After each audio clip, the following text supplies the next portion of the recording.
Benim yarın cumartesi saat 19.30'da Instagram'da yine bir canlı yayınım olacak. Sınırsızlıktan, orijinallikten ve kendi olmaktan korkmayanları bu yayınıma benle etkileşimde olmaya bekliyorum kardeşim.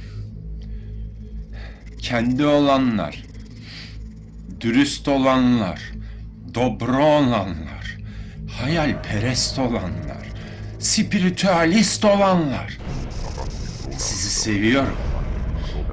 Yarın 19.30'da sizi Instagram'daki canlı yayınıma bekliyorum. Yerse.